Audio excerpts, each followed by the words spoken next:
Hai, nama saya Hurricane dan hari ini kita akan bercakap mengenai seni bina pencampuran tamadun-tamadun di Malaysia. Kumpulan kita terdiri daripada 8 ahli, iaitu saya Hurricane, So Hao Ming Brian, Samantha Copyright, Song Ping Wei, Lim Yuan, Yo Droming, Lo Jioshen dan Su Wei Lun. Sekarang kita akan membincangkan tentang pengenalan kajian objektif, hasil kajian dan akhirnya kesimpulan. Marilah kita lihat pengenalan dan kajian objektif terlebih dahulu. Dalam persembahan ini, kami akan memperkenalkan seni binaan pencampuran tamadun-tamadun di Malaysia. Kami boleh mengetahui ciri-ciri seni binaan setiap kaum setelah menonton persembahan ini. Ini hanya dalam pengenalan ini, maklumat yang seterusnya akan muncul dalam pembentangan kami. Sekarang marilah kita lihat objektif kajian persembahan ini. Yang pertama, untuk lebih memahami sejarah dan asal-usul seni bina campuran. Yang kedua, untuk memahami sama ada peradaban etnik yang berbeza mempunyai pengaruh yang berbeza, ia mempunyai kepentingan dan ciri penting dalam sejarah. Yang ketiga, untuk lebih memahami dan menganalisis perbezaan ciri-ciri seni bina campuran dalam lebih terperinci. Itu semua dari saya buat masa ini.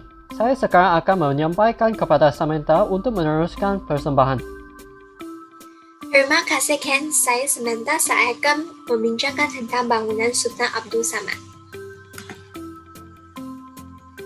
Inilah sejarahnya. Ia dibina sebagai pejabat pemerintah pentadbiran kolonial English. Asalnya ia terletak di atas bukit di kawasan Jalan Bluff.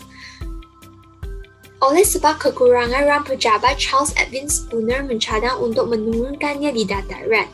Tetapi harganya agak tinggi. Presiden British Selangor William Edward Maxwell menerima cadangan yang kedua. Bangunan ini pada asalnya dirancang oleh A.C. Norman dan pembantunya R.A.J. Bidwell dalam gaya Renaissance klasik, tetapi Spooner tidak bersetuju. Jadi ia dikerjakan semula oleh Bidwell dengan bimbingan Spooner dengan gaya Indo-Saracenic, Neo-Mughal atau Moorish. Inilah ciri-cirinya. Seni binanya mengikut gaya Indo-Saracenic atau Moorish. Strukturnya berbentuk bawang dan tangga spiral. Menara jam yang diasalkan dari inspirasi Big Ben di London. Asal bangunan Sultan Abdul Samad adalah pejabat pentadbiran kolonial English dan pejabat kerajaan. Ia juga dikenali sebagai lokasi yang amat menarikkan pelancong dari seluruh dunia. Terima kasih. Sekarang Wei Lun akan membincang tentang ciri-ciri pendalamannya. Salam sejahtera. Saya Su Wei Lun dan saya ingin mengucapkan terima kasih atas perkongsian sebentar tadi. Sekarang, saya akan berkongsi tentang reka bentuk di dalam bangunan Sultan Abdul Samad. Walaupun ia sudah dibina sangat lama, tapi koridornya yang diperbuat daripada marmer masih cantik. Dan di dalam bangunan itu, ia merupakan tempat kerja untuk Kementerian Penerangan, Komunikasi dan Kebudayaan Malaysia.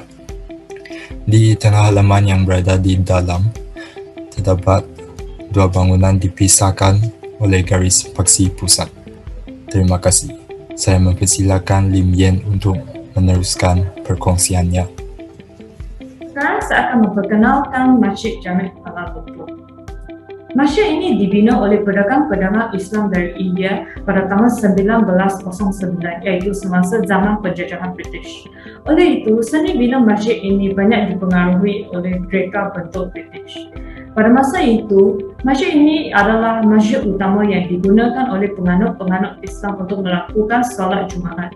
Selain itu, masjid ini juga merupakan masjid nasional dan sering digunakan sebagai pusat aktiviti Islam sebelum pembinaan Masjid Negara pada tahun 1967. Seterusnya, kawan saya Ping Wei akan memperkenalkan ciri-ciri masjid ini. Hai semua, nama saya Song Ping Wei. Sekarang saya ingin berbincang tentang ciri-ciri Masjid Jami'. Masjid Jami' terletak berhampiran dengan pusat pentadbiran iaitu bangunan Sultan Abdul Samad. Ini ialah masjid utama di Kuala Lumpur sehingga Masjid Negara dibina. Sebelum pembinaan Masjid Negara pada tahun 1967, Masjid ini merupakan masjid nasional dan sering digunakan sebagai pusat aktiviti Islam, serta masjid utama yang digunakan oleh penganut-penganut Islam untuk melakukan solat Jumaat. Masjid ini merupakan contoh seni bina rasmi British di Malaysia dan salah satu masjid tertua di Kuala Lumpur. Lokasinya amat strategik kerana terdapat berbagai kemudahan seperti pengangkutan, pusat membeli belah, pendidikan swasta dan lain-lain menjadikan ia antara masjid yang paling ramai pengunjung tanpa merengah waktu.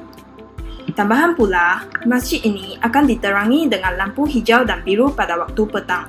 Pasar jalanan meriah yang terletak di sekitarnya juga menarik pelancong-pelancong dengan gerai-gerai menjual pelbagai cenderamata, pakaian India dan lain-lain. Akhir sekali, saya ingin menyerahkan perbincangan saya kepada Romi. Terima kasih. Salam sejahtera, nama saya Yoromi. Sekarang kami akan memperkenalkan seni bina pencampuran tamadun Asia dan tamadun Islam. Yang pertama, kami akan memperkenalkan Majlis Kampung Keling. Majlis Kampung Keling adalah majlis yang terletak di Melaka, Tengah Melaka, Malaysia. Sebenarnya majlis ini merupakan salah satu majlis yang tertua di Malaysia.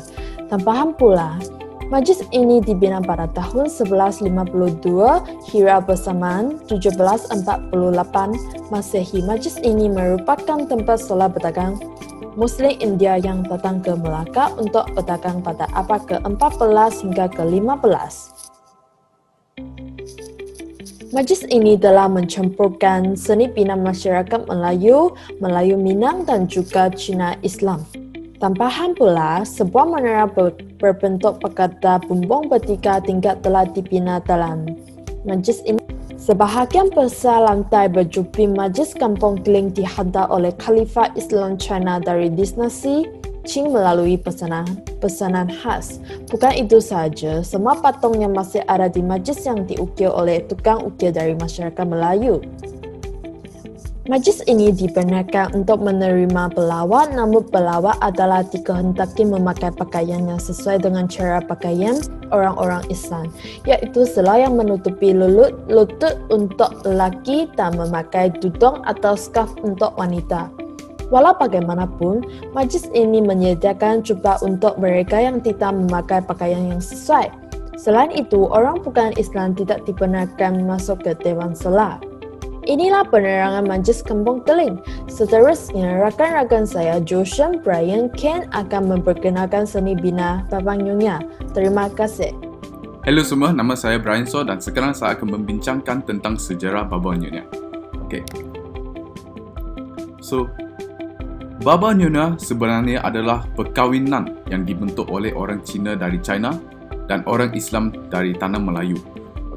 Pada masa itu, ada beberapa kota kecil di semenanjung Tanah Melayu sering memberi penghormatan kepada pelbagai kerajaan seperti di China dan Siam, dan oleh itu, hubungan erat dengan China telah pun terjalin pada awal abad ke-15. Dan selain itu, Maharaja China mengirim seorang puteri yang bernama Hang Lipo kepada Sultan Melaka sebagai tanda penghargaan. Dan para bangsawan dan pelayan yang menemani puteri pada mulanya menetap di Bukit Cina dan akhirnya tumbuh menjadi kelas orang Cina kelahiran Selat yang dikenali sebagai peranakan. Sekarang pada masa ini, masih boleh mengatakan bahawa orang Cina dari China mengawini penduduk tempatan Melayu walaupun tidak ada catatan rasmi dan yang tercatatlah dalam dinasti Ming. Dan itu adalah asal usul komuniti Babang Nyonya ataupun peranakan. Dan sekarang saya akan menyebar perbincangan saya kepada rakan saya, Joshan. Hai, nama saya Joshan dan saya dari kursus Software Engineering. Sekarang saya akan menerangkan tentang ciri-ciri seni bina rumah Babang Nyonya.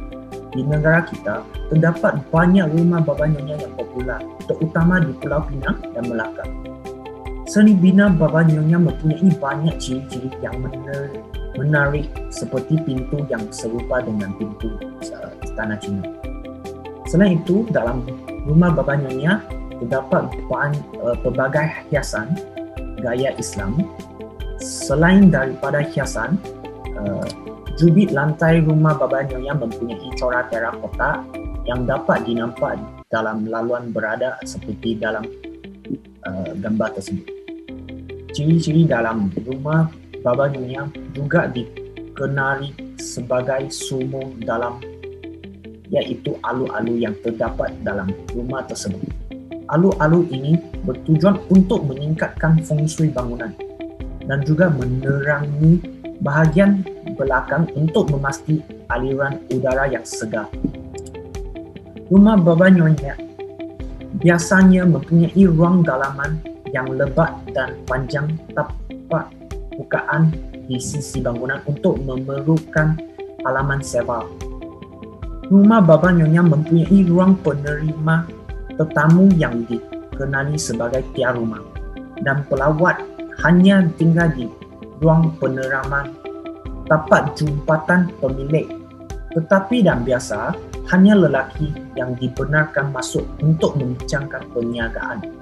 Kesimpulannya, jalan lurus akan dihalangkan untuk menggelakkan roh jahat, dan balai leluhur akan didapatkan dalam rumah Baba Nyonya untuk menyebabkan nenek moyang mereka. Okey, saya akan menyerahkan penyebaran ini kepada ketua kumpulan saya, iaitu Ken. Terima kasih Joshen. Saya sekarang akan menyelesaikan persembahan dengan kesimpulan. Setelah bertahun-tahun berinteraksi dengan kaum lain, rakyat Malaysia telah menggabungkan budaya mereka bersama-sama membuat bentuk budaya baru seperti komuniti Baba Nyonya. Oleh kerana interaksi ini, makanan, sastra dan juga seni binaan dicampurkan dan telah membentuk bentuk budaya yang sama sekali baru. Dengan jenis seni bina baru, kami akan membawa pelbagai jenis keindahan baru ke Malaysia. Jika kita terus berinteraksi antara satu sama lain tanpa diskriminasi, kita akan dapat membuat jenis seni bina yang sama sekali baru melalui komunikasi antara satu sama lain. Sekian, terima kasih.